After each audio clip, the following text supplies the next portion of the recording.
All right, welcome back to the Explainer. Look, if you're tuning into this, you obviously value your time, and you want to use it efficiently. But let's be real, we live in an incredibly fast-paced, high-stimulation digital world, and keeping our focus sharp, it's an everyday battle. Today, we're zeroing in on a very specific, incredibly common roadblock to our productivity. We are completely dismantling the denial around our daily watch habits with a highly pragmatic, realistic guide to curing your YouTube addiction. No fluff, just what actually works. Okay, let's dive into this, because we first have to ask ourselves, is your habit truly educational or is it just algorithmic filler? That question right there is the grand illusion. Whenever we try to do a digital detox or quit social media, we almost always give this platform a free pass, don't we? We tell ourselves, well, it doesn't count. It's educational. I'm learning stuff. But I want you to be brutally honest with yourself for a second and actually think back on your recent watch history. Because when you genuinely review what you are watching, the reality hits pretty hard.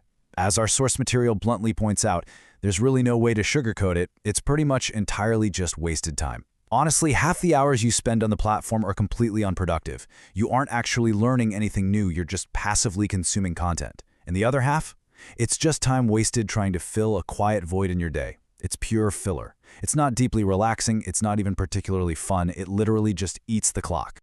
Now, let's just slow down for a second and really look at the gravity of this problem. Consider this terrifying statistic from a TED Talk highlighted in the source material.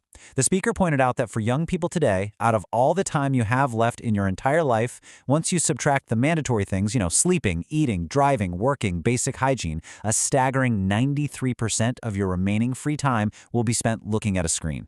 That leaves just 7% for actual living. Just let that sink in. 93%. You might hear that and think, no way, that could never be me. But our daily algorithmic habits absolutely say otherwise. And this brilliantly illustrates why extreme advice just flat out fails. When we realize we're wasting 93% of our free time, the knee-jerk reaction is, that's it, I'm quitting cold turkey, I'm never opening the site again. But that's way too restrictive. The pragmatic reality is that you shouldn't cut it out entirely. Look, a little entertainment once in a while is perfectly fine. Plus, there is massive utility there. Try learning how to tie a complex tie or pressure wash a driveway from a textbook. Good luck, right? You need video for that. The goal here isn't to kill the utility, it's to eliminate the algorithm's endless filler. So how do we actually strike that balance? We use a straightforward three-step method. Step 1 is a mindset shift, Step 2 is setting up technical defenses, and Step 3 is replacing the habit. Let's break these down. Step 1, the mindset shift. So the crucial point is recognizing that 99% of your feed is practically useless. This is hands down your strongest defense. You have to consciously internalize that nearly everything popping up in your suggested feed has absolutely zero real value to you.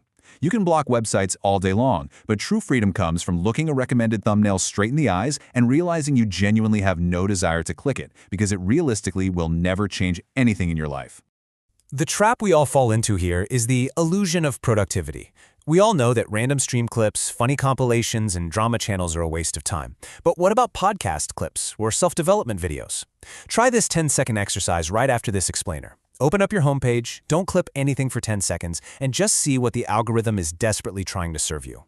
You click those self-development videos thinking you were doing something productive, but 99% of the time you come out of that video as the exact same person doing the exact same actions. It is a total illusion. All right, Step 2, technical defenses. This is about adding targeted friction.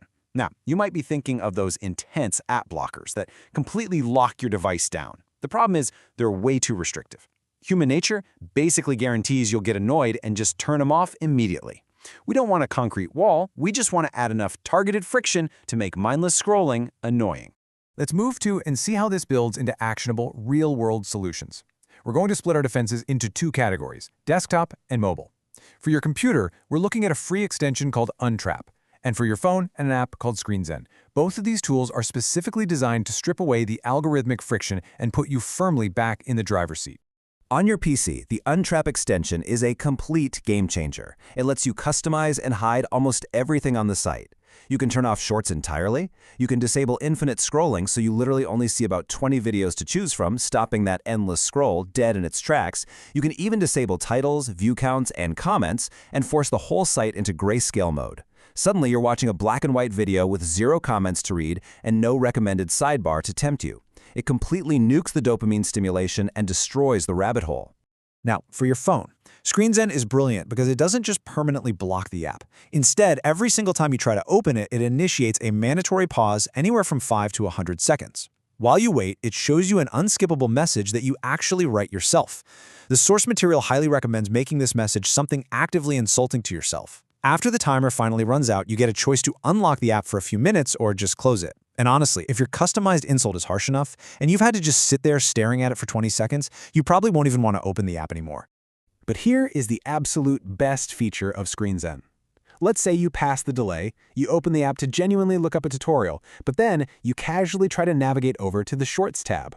ScreenZen has a separate feature that triggers another warning specifically for Shorts.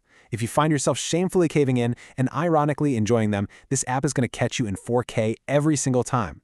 It completely shuts down that accidental slip into short-form content. Which brings us to step 3. Replace the habit. Reclaiming your time. Now, assuming you actually implement these technical defenses, something really strange is going to happen.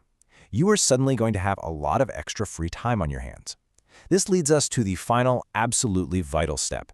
You must actively replace the habit. If you don't intentionally fill this newly reclaimed time, the boredom will literally just drive you to a different social media app and you'll be right back where you started.